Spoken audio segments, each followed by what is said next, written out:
Hey everybody, welcome to this episode of In the Kitchen, bringing great coffee home to you. I'm the Kitchen Barista. Today we're going to talk about something very important in making coffee at home, or bringing great coffee home to you, as we say here at Kitchen Barista. And that is how much coffee to use when you're brewing your coffee at home. That is a very important thing, because what you don't want to happen is you don't want to make it too weak, you don't want to make it too strong for your taste or for your guest taste, but at the same time, you don't want to make it too weak or too light that you lose out on some of the flavor of the bean and of the coffee. It may, some people may say, oh, I don't like it so strong, I just like it to have a good taste, make it go down. Well, they're really not tasting much. And they're not doing themselves any favors by doing that, because they really are missing out on the full flavor of the bean if they're not using the right amount. The right standard amount of coffee that you should be using is 2 tablespoons for every 6 ounces of water. Now that can be a little bit tricky for people because coffee makers, you really need to know what the measurement level is on your coffee maker. There'll be marks on the side. I have one that's actually, every mark is a 6-ounce cup. So if I know that I'm doing 10 cups on my coffee maker, I know that each of those cups is a 6-ounce cup. So I can use a 2-tablespoon scoop, which actually this right here is a 2-tablespoon scoop, for every cup that I'm going to do. Some coffee makers, may not be exact 6-ounce cups. Some may be an 8-ounce cup, as that's a typical cup size, meaning the actual cup versus something like this is 8 ounces.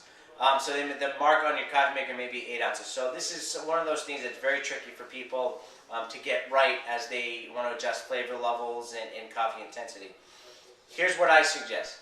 What I suggest is you take whatever the mark is on your coffee. Say it's it's 10, and you're making a full pot. You go to 10, scale it down to maybe half. So maybe 5 scoops. Or maybe 6 scoops, which would be half plus 1, just to kind of see where you're at, and then go from there. That may be fine for you. If it is, then hey, that's great. I still think you may be missing out too much of the flavor, but at the end of the day, the best coffee is the coffee that you're going to drink. So you want to make sure that you're getting it to that level that you're going to like, or your guests are going to like. So if you like that, stay with it. If it's a little too strong, or it's more too acidic for you, it might be the blend. Try a different blend, or just scale it back in the scoops that you're putting in the grinder, to get your coffee. And if it's still you taste it, you're like, yeah, that's really good, but I could use a little extra kick. Put another scoop in, and then see where you go from there. The intensity may be more to your liking. What I have here and wanted to show you is just a couple of cups of coffee that are different degrees of darkness, if you will, or lightness. And kind of a rule of thumb here is if your coffee looks like this, chances are you're not putting enough in. Because that actually, I can almost see through it, and it looks more like tea. You don't want that. You may prefer that yourself, and you know what? If that's what you prefer, you want to drink, fine. Go ahead, drink it. Because the best coffee is what you're actually going to drink. But I wouldn't serve this to any guest, or at least not put in a clear glass. Here's another thing which is better. I can't see through to it. Still a little light for me. Kitchen Barista here. I like something like this. Dark.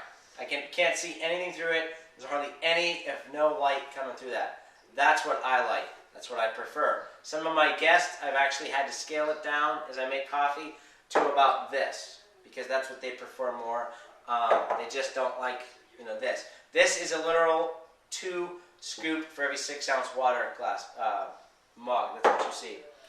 So, if you're making coffee at home, how much do you want to use? Keep in mind the lightness and the intensity of your coffee. Get a scoop. What I would actually do is get a good scoop. This here is a coffee scoop from Starbucks. Hey, I know some people don't like Starbucks, don't like me here to say it, but it's a great scoop. And they actually do kind of good coffee here, but I've heard it referred to as Starbucks before. But I do like their coffee, among many other coffees. But this actually was a gift from a friend of mine. It's a 2-tablespoon scoop. It's sturdy, got a nice rubber thing. I've had it for a while. For a coffee lover like myself, this is one of those gifts that keeps on giving. So if you have a coffee lover in your family or a friend, yeah, you just don't know what to give them, stop by a coffee shop, get a really good scoop, 2 tablespoon scoop. This scoop is actually, came in a whey protein container. I'm not really sure what the size is here, but it's a pretty good size. My advice here, the reason why I wanted to show this to you, is because you want a scoop that's kind of like this or that. This one's a little narrower than this, so you're probably talking maybe about 3-4 tablespoons in here versus this. But what I don't want to see is I don't want you to see the little like Kool-Aid scoops that you get in there that are really tiny. Using that's probably not too much. Make sure you kind of have an idea of the exact size of the scoop. At the same time, I want you to make sure you're using the same scoop all the time. So once you get that scoop and you get the level, the amount of beans rather that you like in there, stay with that scoop because then it's pretty much set and forget it. You don't have to worry about it anymore. You just know what it is and you put it in.